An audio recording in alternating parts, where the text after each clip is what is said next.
Hello students, मैं अनूप राय। मेरे YouTube channel spark up classes पर आप सभी लोग का स्वागत है। जैसा कि आपने थंबनेल पे देखा होगा कि पोस्ट बेसिक बीएससी नर्सिंग, आज पोस्ट बेसिक बीएससी नर्सिंग की पूरी मैं आपको जानकारी दूंगा और मैं मेनली आपको एम्स से जो पोस्ट बेसिक बीएससी नर्सिंग होता है उसके बारे में बताऊंगा। वैसे पोस्ट बेसिक बीएससी नर्सिंग और भी जगह से होता है, बहुत सारी गवर्नमेंट यूनिवर्सिटी से होता है, आपका इग्नू से होता है, लेकिन मैं मुख्यतः आज आपको जो एम्स में आपका पोस्ट बेसिक बीएससी नर्सिंग होता है उसके बारे में बताऊंगा। तो चलिए स्टार्टिंग से एक एक करके सारी चीज़ देखते हैं। आज A to Z हर चीज़ में आपको कवर कर दूंगा, कहीं कोई डाउट नहीं रह जाएगा। लेकिन अगर उसके बाद भी कहीं कोई डाउट है तो आप कमेंट में जरूर पूछ लेना, मैं उसमें रिप्लाई कर दूंगा। तो स्टूडेंट, सबसे पहले मैं आपको बताऊं कि अगर आप एम्स से पोस्ट बेसिक बीएससी नर्सिंग करना चाहते हैं, खैर एक बार और मैं आपको बता दूं कि पोस्ट बेसिक बीएससी नर्सिंग है क्या। जैसे आपने अगर जीएनएम कोर्स किया है, ठीक है ना, आप जानते हो कि जनरल नर्स एंड मिडवाइफ, ठीक है ना, अगर आपने ये कोर्स किया है तो ये एक डिप्लोमा कोर्स है नर्स का। अब डिप्लोमा कोर्स से अगर आप हाई क्लास में जाना चाहते हो, अगर आप ग्रेजुएशन करना चाहते हो, तो आप पोस्ट बेसिक बीएससी नर्सिंग का चुनाव कर सकते हो, क्योंकि जो पोस्ट बेसिक बीएससी नर्सिंग है आपका, वो आपका ग्रेजुएशन कोर्स है। तो ये करने के बाद आपकी जो नौकरी की चांस है वो और ज़्यादा बढ़ जाएगा। खासकर मैं सरकारी नौकरी की बात कर रहा हूँ, मैं गवर्नमेंट जॉब की बात कर रहा हूँ। अगर कोई गवर्नमेंट वैकेंसी निकला किसी हॉस्पिटल में, बहुत सारी गवर्नमेंट हॉस्पिटल्स होती हैं अच्छी अच्छी, ठीक है ना, जैसे आपका पीजीआई ही हो गया, आपका एम्स ही हो गया, तो अगर इसमें नर्स की वैकेंसी निकली हुई है और जीएनएम वाला स्टूडेंट अप्लाई कर रहा है और वहीं पोस्ट बेसिक जो स्टूडेंट किया वो अप्लाई कर रहा है, तो जीएनएम वाले का चांस कम है, लेकिन पोस्ट बेसिक वाले का, जो जिसने पोस्ट बेसिक बीएससी नर्सिंग किया है, उसका चांस ज़्यादा है। बात समझ में आ रहा है कि नहीं आ रहा? तो पोस्ट बेसिक बीएससी नर्सिंग आपका डिप्लोमा कोर्स नहीं बल्कि ग्रेजुएशन कोर्स है, और इसमें आपकी जो प्रैक्टिस होती है वो डिप्लोमा की अपेक्षा बहुत ही ज़्यादा होता है। तो ये तो मतलब मैं आपको बता दिया कि पोस्ट बेसिक क्यों आपको करना है, ठीक है ना, यानी कि उसके बारे में अबाउट, ठीक है। अब आगे बढ़े कि अगर आपको पोस्ट बेसिक बीएससी नर्सिंग एम से करना है तो उसमें जो रजिस्ट्रेशन प्रोसेस है पहले आपको वो समझना होगा। रजिस्ट्रेशन प्रोसेस इसका 2 चरण में होता है, यानी कि 2 स्टेज में होता है। आपका जो स्टेप फर्स्ट होता है या जो स्टेज फर्स्ट होता है वो आपका बेसिक रजिस्ट्रेशन होता है। दूसरा जो होता है वो आपका फाइनल रजिस्ट्रेशन होता है। तो 2 रजिस्ट्रेशन होता है, बेसिक और फाइनल। आप समझ लें कि सर बेसिक रजिस्ट्रेशन क्या है। अभी मैं बेसिक रजिस्ट्रेशन किस डेट में होगा, यानी कब उसकी फॉर्म निकलती है, कब तक उसका फॉर्म भरा जाता है, वो सारे इंपॉर्टेंट डेट बताऊंगा। लेकिन पहले बेसिक रजिस्ट्रेशन थोड़ा सा आप समझ लें होता क्या है। बेसिक रजिस्ट्रेशन में आपको अपना बेसिक डिटेल भरना होता है, जो भी आपका बेसिक डिटेल है। जैसे क्या, आपको अपना नाम भरना होगा, आपको उसमें मोबाइल नंबर डालना होगा, ईमेल आईडी डालना होगा, ठीक है ना, ये सब चीज़ें करना होगा। और अपलोड में आपको अपना थंब इंप्रेशन हो गया, आपका सिग्नेचर हो गया, आपका फोटो हो गया, ये सब अपलोड करना है। और आपका पता हो गया, ये आपको भरना है। तो ये सब बेसिक रजिस्ट्रेशन है। नाम, पता, mobile number, email ID, photo, signature, thumb impression, ये सब आपका बेसिक रजिस्ट्रेशन में आ जाता है। बेसिक रजिस्ट्रेशन में आपका 1 भी रुपया नहीं लगता है। और मैं आपको ये बता दूं कि बिना बेसिक रजिस्ट्रेशन किए आप फाइनल रजिस्ट्रेशन नहीं कर सकते हो, ठीक है।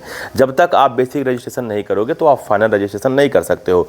और बेसिक रजिस्ट्रेशन आपको जीवन में केवल एक बार करना होता है। जैसे मान लीजिए आपने कभी एम्स का फॉर्म भरा था, ठीक है ना, जो कि एम्स पार के नाम से आता है। अगर मान लीजिए आपने कभी एम्स का फॉर्म भरा था और आपने बेसिक रजिस्ट्रेशन एक बार कर लिया है, तो अब आप जीवन में चाहे जितनी बार फॉर्म भरें, आपको बेसिक रजिस्ट्रेशन दोबारा नहीं करना है। तो अगर आपने बेसिक रजिस्ट्रेशन नहीं किया है तब तो आपको करना होगा, और किया है तो नो प्रॉब्लम। बेसिक रजिस्ट्रेशन केवल एक बार करना होता है, इसका कोई पैसा नहीं लगता है, और बेसिक डिटेल भरना होता है। जब आप बेसिक रजिस्ट्रेशन कर लोगे तो एक बार चेक कर लेना कहीं कुछ गड़बड़ तो नहीं है। उसके बाद फिर आपको क्या करना है कि आपको एक ID मिलेगा और पासवर्ड मिलेगा, वो आपको संभाल के रखना है, वो काम आएगा बार बार, ठीक है ना। अच्छा, ये करने के बाद अब एक ऐसा टाइम आता है, कुछ दिन बाद एक RUC कोड जनरेट करना होता है। तुरंत नहीं करना होता है, उसका एक डेट आता है। जैसे बेसिक रजिस्ट्रेशन आपने सबमिट कर दिया तो उसके कुछ दिन बाद डेट आएगा, आपको ऑफिशियल वेबसाइट पे बार बार चेक करते रहना होगा। तो एक RUC कोड आपको जनरेट करना होता है। वो RUC कोड अब फाइनल रजिस्ट्रेशन में काम आएगा। तो आपको RUC कोड जनरेट करना। अच्छा, मैं आपको और बता दूं कि इसके लिए जो एम्स पार का फॉर्म आता है, इसमें 3 ऑप्शन आते हैं। एक आपका आता है बीएससी नर्सिंग ऑनर्स, दूसरा आपका होता है बीएससी नर्सिंग पोस्ट बेसिक, तीसरा आपका होता है बीएससी पैरामेडिकल। बीएससी नर्सिंग जो ऑनर्स है वो केवल लड़कियां कर सकती हैं, बॉयज़ नहीं कर सकते। और बीएससी नर्सिंग जो पोस्ट बेसिक है वो लड़का और लड़की दोनों लोग कर सकते हैं, और केवल वह एम्स दिल्ली से होता है और कहीं से नहीं होता, केवल एम्स दिल्ली से होता है।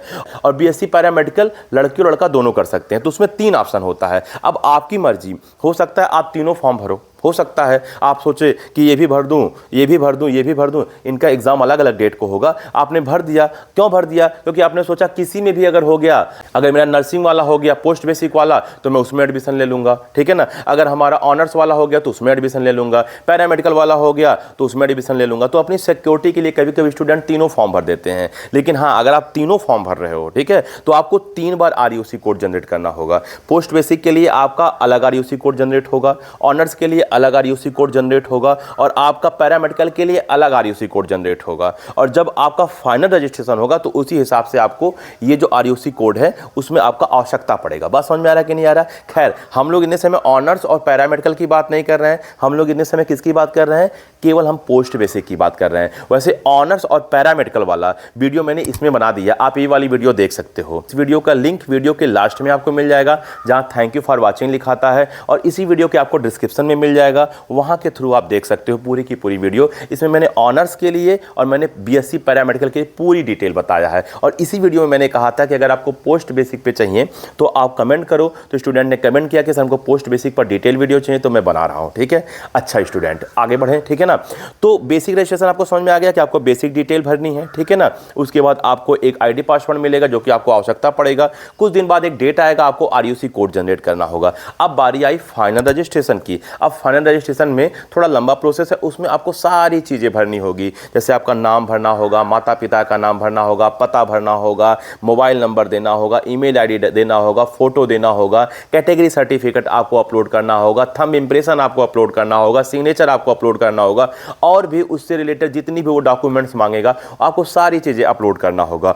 और अब फाइनल रजिस्ट्रेशन जब सबमिट होगा तो आपका रजिस्ट्रेशन फीस भी लगेगा, जो कि मैं अभी कुछ देर बाद बताऊंगा। मैं सारी की सारी जो विवरण है वो लिख कर लाया हूं एक पेज में, कि कहीं कोई चीज छूटे ना, क्योंकि मेरा काम है कि आपको सही जानकारी देना और पुख्ता जानकारी देना, ठीक है ना। तो क्या करते हैं कि ऑफिशियल वेबसाइट से एक एक पॉइंट लिख लेते हैं कि कोई भी चीजें छूटे ना, ठीक है। खैर, अगर कोई चीजें भूल से छूट गया तो माफ कीजिएगा, और आप कमेंट में पूछ लीजिएगा, मैं आपको बता दूंगा, ठीक है। तो फाइनल रजिस्ट्रेशन में अब आपको फीस भी सबमिट करना होगा। हाँ, एक बात और भी कहूँगा, जब आपका फाइनल रजिस्ट्रेशन हो जाएगा तो आप जरूर उसका लास्ट में एक बार चेक कर लेना, मतलब सबमिट करने के पहले कहीं कुछ गलती तो नहीं हुआ है, उसके बाद आप सबमिट करना। और सबमिट करने के बाद उसका एक प्रिंट आउट निकलवा के जरूर रख लेना, वो प्रिंट आउट काम आएगा आपका काउंसलिंग में, ठीक है। तो चलो स्टूडेंट, अब बात करते हैं कि सर ये बात तो समझ में आ गया, रजिस्ट्रेशन प्रोसेस में बेसिक होगा और फाइनल होगा, और बीच में आपको एक आरयूसी कोड जनरेट करना होगा, ठीक है ना। आगे बढ़े कि सर इसका फॉर्म फी कितना है, और ये जो फॉर्म निकलता है इनका डेट क्या है, यानी सारी इंपॉर्टेंट डेट्स के बारे में। तो एक एक करके मैं लिख के लाया हूं, बताता हूं। चलिए, अगर फॉर्म फीस की बात करें दे तो जनरल का, ओबीसी का, ईडब्ल्यूएस का 2000 रुपया लगेगा, एससी और एसटी का 1600 रुपया लगेगा, यानी कि 1600, और पीडब्ल्यूडी अगर कैंडिडेट हो तो आपका 1 भी रुपया नहीं लगेगा, ठीक है ना। अच्छा, आगे बढ़ें कि सर इंपॉर्टेंट डेट्स क्या रहने वाला है। तो इंपॉर्टेंट डेट में अगर हम बेसिक रजिस्ट्रेशन की बात करें स्टूडेंट, तो आपका अप्रैल 2026 में फॉर्म भराना स्टार्ट हो जाएगा।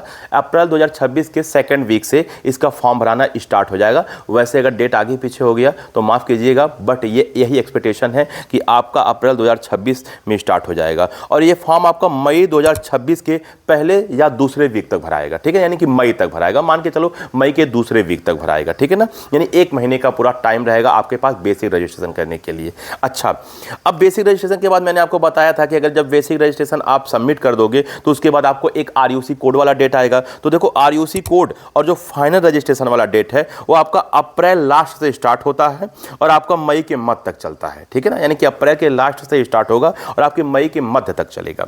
करेक्शन विंडो की बात कर दें तो उसके बाद आपका मई 2026 के सेकंड वीक में लगभग खुलेगा। यानी कि अगर आपने फॉर्म भरने में कहीं कुछ गलती कर दिया, नाम में, पता में, या कोई चीज़ अपलोड करने में, जिस साइज का वो कहा था फोटो अपलोड करने के लिए, जिस साइज का वो कहा था डॉक्यूमेंट्स अपलोड करने के लिए, उसके डायमेंशन में आपने कहीं कुछ गड़बड़ कर दिया था, तो आप करेक्शन विंडो में सही कर सकते हो। ये भी आपका मई के सेकंड वीक से स्टार्ट हो जाएगा।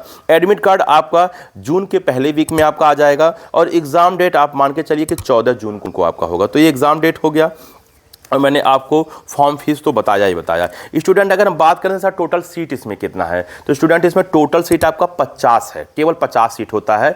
बॉयज़ और गर्ल्स दोनों के लिए, लड़का और लड़की दोनों इस फॉर्म को भर सकते हैं। लेकिन अगर किसी स्टूडेंट ने पहले से एम्स में पढ़ाई किया है, जैसे हो सकता है कोई स्टूडेंट ऐसा रहा हो जो एम्स से पैरामेडिकल का कोर्स किया था, या कोई स्टूडेंट ऐसा रहा हो जो एम्स से ऑनर्स का कोर्स किया था, ठीक है ना। अब उसका मन है नहीं, मैं पोस्ट बेसिक करना चाहता हूँ, भाई इच्छा की बात है, अपनी अपनी इच्छा की बात है। तो जितने स्टूडेंट एम से पहले पढ़ाई कर चुके हैं उनके लिए 20 सीट रिजर्व है, यानी कि 50 में से 20 सीट एम्स वाले स्टूडेंट के लिए रिजर्व है। और जो स्टूडेंट एम से पढ़ाई नहीं किए उनके लिए केवल 30 है, ठीक है ना, यानी कि केवल 30 सीट है। टोटल मिला के आपका 50 सीट है, ठीक है।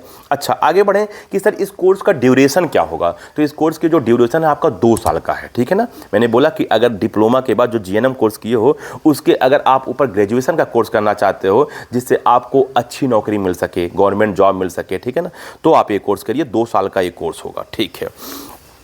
अच्छा, आगे बढ़े स्टूडेंट, सर एलिजिबिलिटी क्राइटेरिया भी बता दीजिए, क्योंकि हम जब तक ये नहीं जानेंगे कि क्या क्या क्राइटेरिया होना चाहिए जिसकी वजह से इस फॉर्म को भरने के लिए एलिजिबल हैं, तो तक हम फॉर्म कैसे भरेंगे। वैसे एलिजिबिलिटी क्राइटेरिया पर एक स्पेशल वीडियो मैंने ऑलरेडी बना दिया था, वो भी आपको स्क्रीन पर दिख रहा होगा। ये वाली वीडियो भी आप देख सकते हो एलिजिबिलिटी क्राइटेरिया के लिए। खैर, मैं अगर फुल डिटेल बता रहा हूँ तो इसमें मैं सारी बातें आपको बता दूँ। तो एलिजिबिलिटी क्राइटेरिया में क्लास 12 आप पास आउट होने चाहिए, किसी भी स्ट्रीम से आप पास हो, चाहे बायो रहा हो या मैथ रहा हो, मतलब साइंस से हो आप साइंस में, चाहे आप बायो से रहे हो या मैथ से किए हो या बायो मैथ दोनों रहा हो या आर्ट्स से रहा हो, नो प्रॉब्लम। कोई भी बोर्ड हो, नो प्रॉब्लम, कोई टेंशन नहीं है, बस आपका 12th पास आउट होना चाहिए। दूसरा, आप जीएनएम का कोर्स किए रहो। बिना जीएनएम का कोर्स किए आप कभी भी पोस्ट बेसिक नर्सिंग का फॉर्म नहीं भर सकते हो, आपका जीएनएम कोर्स कंप्लीट होना चाहिए। तीसरा क्या है कि जीएनएम में आपका मिनिमम 50% होना चाहिए, कम से कम आपका 50% होना चाहिए। एज लिमिट की बात कर दें तो आपका मिनिमम एज लिमिट 18 साल होना चाहिए। अगर आप 18 साल से कम हो तो आप इस फॉर्म को नहीं भर सकते हो, और 18 साल आपका 31 दिसंबर 2026 तक पूरा होना चाहिए। मान लीजिए आप फॉर्म आप अप्रैल में भर रहे हो, ठीक है ना, तो आपका जो मतलब एज है वो अप्रैल तक नहीं देखा जाएगा, वो आपका 31 दिसंबर 2026 तक देखा जाएगा। अगर आप 31 दिसंबर 2026 तक 18 साल कंप्लीट हो जाता है तो आप इस फॉर्म को भर सकते हो। मैक्सिमम एज लिमिट नहीं दिया गया है, यानी कि कोई लिमिट नहीं है इसका, ठीक है ना। नेक्स्ट बात करें तो आपके पास 6 महीने का किसी गवर्नमेंट हॉस्पिटल में आप एक्सपीरियंस होना चाहिए, आप वहाँ पे जाके प्रैक्टिस किए रहो, और उसका आपके पास ज़रूर सर्टिफिकेट होना चाहिए। कौन सा सर्टिफिकेट होना चाहिए? रजिस्टर्ड नर्स का या रजिस्टर्ड मिडवाइफ का आपके पास सर्टिफिकेट होना चाहिए। तो इतनी तो आपकी एलिजिबिलिटी क्राइटेरिया हो गया। आगे बढ़ते हैं, मैंने आपको सीट भी बता दिया, ड्यूरेशन भी बता दिया। आगे बढ़ें कि सर सिलेबस क्या होगा, क्योंकि अगर हम सर एग्ज़ाम देंगे इसका तो सिलेबस जानना जरूरी है। तो सिलेबस में आपका मेनली आपका जो जीएनएम कोर्स किए हो ना उसी में से क्वेश्चन पूछता है। अब आपने जीएनएम जब कोर्स किए हो तो उसमें सब्जेक्ट्स रहे होंगे ना, तो सारे सब्जेक्ट्स को आप अच्छे से तैयार कर लें, उसी में से आपका मैक्सिमम प्रश्न आएगा। हो सकता है कुछ क्वेश्चन आपका क्लास 12 से भी आ जाए, लेकिन बहुत कम चांसेस है। आप मान के चलो 90% आपका जीएनएम वाले कोर्स से आता है। तो ये आपका सिलेबस हो गया। आगे बढ़ते हैं पेपर पैटर्न और मार्किंग स्कीम की तरफ। तो स्टूडेंट, पेपर पैटर्न इसका 2 स्टेज में होता है, स्टेज फर्स्ट और स्टेज सेकंड। स्टेज फर्स्ट आपका रिटन टेस्ट होता है, रिटन में ही आपका एमसीक्यू होगा, मल्टीपल चॉइस क्वेश्चन होगा रिटन में, ठीक है ना, यानी कि आपका ऑफलाइन टेस्ट होगा और मल्टीपल चॉइस क्वेश्चन होगा। आप जानते हो कि ऑब्जेक्टिव क्वेश्चन 2 प्रकार के होते हैं, एक मल्टीपल चॉइस क्वेश्चन और एक आपका मल्टीपल सेलेक्ट क्वेश्चन। तो जो मल्टीपल चॉइस क्वेश्चन होता है उसमें 4 ऑप्शन होगा, लेकिन केवल एक ऑप्शन सही होगा, बाकी 3 ऑप्शन गलत होगा। इसको मल्टीपल चॉइस क्वेश्चन कहते हैं। लेकिन मल्टीपल सेलेक्ट वाले में क्या होता है कि मल्टीपल सेलेक्ट वाले में आपका 4 ऑप्शन तो होता है, लेकिन उसमें एक भी ऑप्शन सही हो सकता है और एक से ज्यादा ऑप्शन भी सही हो सकता है। हो सकता है 2 ऑप्शन सही हो सकता है 3 ऑप्शन सही हो सकता है 4 ऑप्शन सही हो। तो इसमें एमएसक्यू नहीं आता है, यानी कि मल्टीपल सेलेक्ट क्वेश्चन नहीं आता है, इसमें एमसीक्यू आता है, ठीक। अच्छा, दूसरा जो स्टेज है ये इंटरव्यू का है। जो भी आपने पढ़ाई किया है जीएनएम से रिलेटेड, ठीक है ना, उसी से रिलेटेड आपका इंटरव्यू होगा, क्वेश्चन वगैरह पूछा जाएगा। अब देखो, जो आपका रिटन टेस्ट हो रहा है ना, यानी कि जो आपका स्टेज फर्स्ट हो रहा है वो 90 मिनट का होगा, यानी कि 1.5 घंटे का होगा। टोटल 70 क्वेश्चन होगा और एक क्वेश्चन पे आपको 1 नंबर मिलेगा। अगर आपने गलत कर दिया, गलत ऑप्शन पे आपने क्लिक कर दिया तो आपका -1/3 होगा, ठीक है ना। खैर, क्लिक करना नहीं सही है, यहाँ पे आपको OMR सीट मिलेगा भरने के लिए, ठीक है ना, क्योंकि ऑफलाइन है। तो अगर आपने गलत ऑप्शन कर दिया तो -1/3 नंबर, ठीक है ना, और सही कर दिया तो 1 नंबर। हाँ, अगर आपने क्वेश्चन छोड़ दिया तो आपको ना नंबर मिलेगा ना ही नंबर काटा जाएगा, ठीक है ना। तो ये आपका 70 क्वेश्चन 90 मिनट का होगा और इंटरव्यू में आपको 30 नंबर का मिलेगा, ठीक है ना। तो 70 क्वेश्चन चूंकि 1 नंबर का था तो 70 नंबर उधर हो गया और 30 नंबर इधर हो गया, यानी कि 100 नंबर का आपका पेपर होगा। 70 और 30 100 नंबर का आपका पेपर होगा। इसी नंबर पर आपका रैंक बनेगा और आपको फिर काउंसलिंग कराना होगा। जब आपका रिजल्ट आ जाएगा तो काउंसलिंग कराना होगा और काउंसलिंग के बाद आप जानते हो कि कॉलेज पर रिपोर्टिंग के लिए जाना होगा। तो स्टूडेंट, इतनी सारी बातें हो गई। सर, अगर ये कोर्स करते हैं तो हमारा कहाँ कहाँ जॉब लग सकता है? बिल्कुल, अगर आप ये कोर्स कर लेते हो तो आपका चांस है नॉर्सेट एग्जाम देकर एम्स में नर्स बन जाना। अगर नॉर्सेट का फॉर्म निकलता है, आप एग्ज़ाम दीजिए तो आप एमसी में जा सकते हो। मान के चलो कि स्टार्टिंग आपका 40 से 50 हज़ार से स्टार्ट होगा, लेकिन 70,000 80,000 रुपये तक सैलरी जाएगा। और भी बहुत सारे जो हॉस्पिटल हैं, गवर्नमेंट हॉस्पिटल हैं, आप पता करिए भारत में कौन कौन से अच्छे गवर्नमेंट हॉस्पिटल हैं, उनमें भी नर्स की भर्तियाँ निकलती हैं, वैकेंसी निकलती हैं। आप फॉर्म भरिए, अगर उस फॉर्म में एग्ज़ाम अगर आपको देना तो एग्ज़ाम देकर आप नर्स बन सकते हो। कभी कभी क्या होता है कि इंटरव्यू बेस पर ही और मेरिट बेस पर ही ले लेते हैं, ठीक है ना। तो वो डिपेंड करता है कि कौन सी हॉस्पिटल फॉर्म निकाला है और उसकी कौन कौन सी क्राइटेरिया है, ठीक है ना। तो मान के चलो कि आप 50,000 70,000 60,000 अलग अलग जहाँ हॉस्पिटल है उस हिसाब से आप कमा लोगे। और किसी प्राइवेट हॉस्पिटल में भी आप अप्लाई कर सकते हो, बहुत अच्छे अच्छे प्राइवेट हॉस्पिटल्स हैं, ठीक है। तो स्टूडेंट सारी बातें मैंने आपको एक एक करके बता दिया। रजिस्ट्रेशन प्रोसेस मैंने पहले बताया था, ठीक है ना, बेसिक और फाइनल। उसके बाद आपने देखा होगा कि मैंने फॉर्म फी बताया था, फिर मैंने इंपॉर्टेंट डेट्स बताया था, एलिजिबिलिटी क्राइटेरिया बताया, सिलेबस बताया, ड्यूरेशन बताया, टोटल सीट बताया, पेपर पैटर्न और मार्किंग स्कीम बताया। हाँ, एक बात और मैं बताऊंगा कि पेपर पैटर्न में जो लैंग्वेज है ना, जो रिटन टेस्ट होगा आपका रिटन वाला, ठीक है ना, वो आपका इंग्लिश में ही क्वेश्चन आएगा, हिंदी में नहीं आएगा, केवल इंग्लिश में क्वेश्चन आएगा। जो आपके 70 क्वेश्चन होंगे वे सबके सब इंग्लिश रहेंगे और सब जीएनएम से आपका आएगा, ठीक है ना।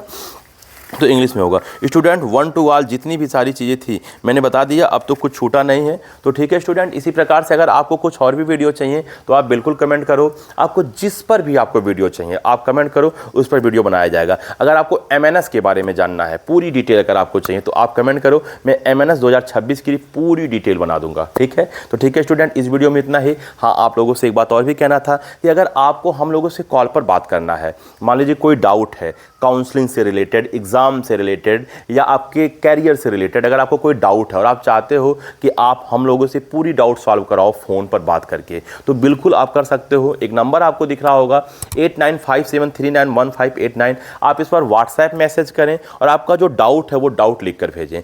आपके पास एक QR कोड जाएगा, आपको उधर से 200 का पेमेंट करना होगा और स्क्रीनशॉट लेकर उसका भेजना होगा और अपना नाम लिख कर भेजना होगा। 24 घंटे के अंदर कॉल अरेंज किया जाएगा और आपकी जो भी डाउट है उसको सॉल्व किया जाएगा। तो ठीक है स्टूडेंट, इस वीडियो में इतना ही।